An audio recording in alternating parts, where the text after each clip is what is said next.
जय भीम, जय शिवराय मित्रांनो. मी राहुल गायकवाड, टाटो आश्रम, नवी मुंबईमधून. आणि आजचा व्हिडिओ मराठीमध्ये बनवण्याचं कारण हे आहे की महाराष्ट्र मुंबईमध्ये जे पण काय आता टाटो इंडस्ट्रीमध्ये होतं आहे ते मराठी माणसापर्यंत पोहोचणं खूप गरजेचं आहे आणि त्याच्यासाठी आजचा हा व्हिडिओ आपण मराठीमध्ये घेणार आहे.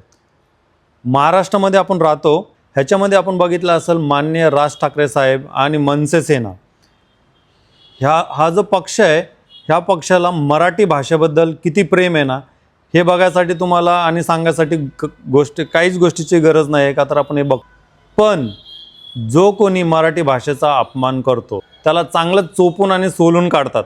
हे आपण बघितलं असेल मुंबई महाराष्ट्रामध्ये. बोलण्याचं तात्पर्य काय आहे, जसं म्हणजे आता तुम्हाला हा व्हिडिओ दाखवतो. आमच्या महाराष्ट्रामध्ये मुंबईमध्ये आम्हाला सांगतात इकडच्या आस्थापनांमध्ये आम्ही मराठी बोलणार नाही आता तो क्या हुआ, कानफट इथंच बसणार.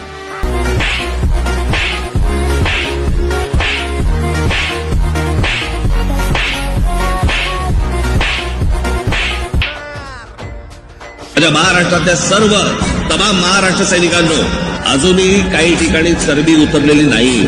बघितला व्हिडिओ. ज्या लोकांना ही भाषा नाही समजत ना, त्या लोकांना ह्याच भाषेमध्ये समजावं लागतं. हे मनसे कार्यकर्त्यांकडून आपल्याला शिकायला पाहिजे. सेम तसंच आपल्याला टाटो इंडस्ट्रीमध्येही असं करावे लागणार आहे. जो कोणी आपल्या टाटो इंडस्ट्रीमध्ये येऊन असंच गंध फैलवणार, मुलींना वगैरे न्यूडिटी दाखवणार आणि त्या गोष्टीचं प्रमोशन करणार, तर ह्या गोष्टी कधीच खपून घेणार नाही. आपल्यालाही मनसे आणि शिवसेनेसारखं आपल्या फील्डसाठी व्हायला पाहिजे, जेणेकरून कुठल्याही कोण्यामध्ये मुंबई, महाराष्ट्र, दिल्ली, साऊथ, केरला, कुठल्याही नॉर्थ, कुठल्याही जागेवर जे कोणी आर्टिस्ट असे गंध फैलवत असेल ना, ह्यांना चोप दिल्याशिवाय हे लोक शिकणार नाही. आणि ह्या गोष्टीसाठी आपल्यालाच उभा राहावं लागणार आहे. कारण आपण ह्या फील्डसाठी आयुष्यातले 15-20 वर्ष दिलेत.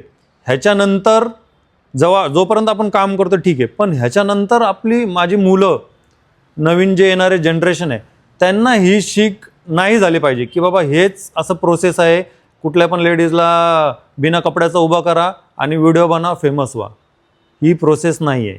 एक आर्टिस्ट आणि एक कलाकारमध्ये खूप म्हणजे त्याचे विचार, तो काय डिझाईन करतो, कसं त्या गोष्टीची मांडणी करतो, ह्या सर्व गोष्टी आपल्याला बघायला भेटतात. पेंटिंग असून द्या किंवा टाटो आर्ट असून द्या. पण आत्ताच्या टायमामध्ये आपण टाटो काढतो एवढं, पाठ पूर्ण खोलून ठेवतो एवढी मोठी, ही प्रोसेस नाही आहे. आणि असं नाही की ह्या सर्व गोष्टी जे मी बोलतोय आपल्या टाटो इंडस्ट्रीमधलाच आहे महेश, असं नाही की त्याला पहिल्या गोष्टी घडवल्या नाहीत. मनसेनीच चांगला दणका दिलेला होता. आत्ता जो व्हिडिओ दाखवताना तो व्हिडिओ बघा. करणाऱ्या एका टॅटू आर्टिस्टला मनसेनं चांगलाच चोप दिला आहे. महेश चव्हाण असे या टॅटू आर्टिस्टचे नाव आहे.